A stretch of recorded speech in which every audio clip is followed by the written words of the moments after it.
கனமழை எச்சரிக்கையை தொடர்ந்து சென்னையில வார் ரூம் அமைக்கப்பட்டிருக்கிறதா தகவல் வெளியாக இருக்கு. சென்னை மின்வாரிய தலைமை அலுவலகத்தில் களப்பொறியாளர்கள் பிற அரசு துறைகளை சேர்ந்தவர்களை ஒருங்கிணைக்க கட்டுப்பாட்டு அறை அமைக்கப்பட்டிருக்கிறது.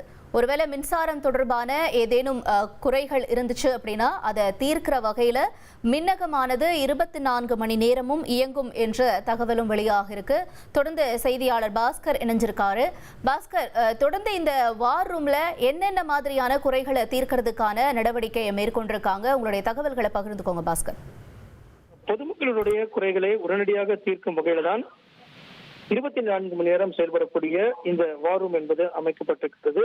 அதே நேரத்தில் சென்னையில் இருக்கக்கூடிய 5 மின் பகிர்மான வட்டங்கள்ல ஒரு 200 களப்பணியாளர்கள் தயாராக இருக்காங்க.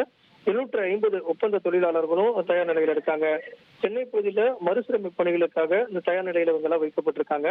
கடந்த காலத்தில் ஏற்பட்டக்கூடிய அந்த பாதிப்புகளை எல்லாம் உணர்ந்து தற்போது சேதங்களை மதிப்பீடு செய்வதற்கான முதல் குழு என்பது பாதிக்கப்பட்ட மாவட்டங்களுக்கு விரைந்து சென்று பணிகளை தொடங்கும் அப்படிங்கிறதா ராதாகிருஷ்ணன் அவர் தெரிவிக்கக்கூடிய தகவலாக இருக்கிறது.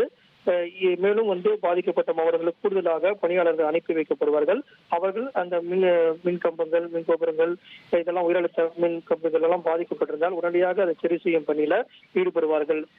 டெல்டா மாவட்டங்களில் பாதிப்புகளை உணர்ந்து இந்த குழு என்பது அவசரமாக அங்கு அனுப்பி வைக்கப்படுகிறது. சென்னையிலும் தற்போது பணியாளர்கள்லாம் தயார் நிலையில் இருக்காங்க. மின் சேவைகள், மின்கம்பி அருந்து தொங்கிக் கொண்டிருந்தாலோ, மின்கம்பங்கள் உடைந்திருந்தாலோ, சாய்ந்திருந்தாலோ, மின் தடை ஏற்பட்டாலோ உடனடியாக 24 மணி நேரம் செயல்படக்கூடிய மின்னகத்தை தொடர்பு வேண்டும் அப்படிங்கிறது ராதாகிருஷ்ணனுடைய வேண்டுகோளாக இருக்கிறது. 9497 9497 என்ற எண்ணை தொடர்பு கொள்ளலாம் அப்படிங்கிறதுதான் ராதாகிருஷ்ணன் விடுத்திற்கு வேண்டுகோளாக இருக்கிறது. முன்னெச்சரிக்கை நடவடிக்கை எல்லாம் தயார் நிலையில் இருக்கிறது அப்படிங்கிறதா. அதே நேரத்தில் தமிழ்நாடு மின்சார வாரியத்தின் சார்பாக பொறியாளர்கள், களப்பணியாளர்கள் எல்லாம் தயார் நிலையில் இருக்காங்க. சென்னையிலுடைய பாதிப்புகளுக்கு ஏற்பட்டவாறு இவர்கள் களப்பணி ஆற்றுவாங்க அப்படிங்கிறதா மின்சார வாரிய தலைவர் ராதாகிருஷ்ணனுடைய தகவலாக இருக்கிறது. தகவல்களுக்கு நன்றி பாஸ்கர்.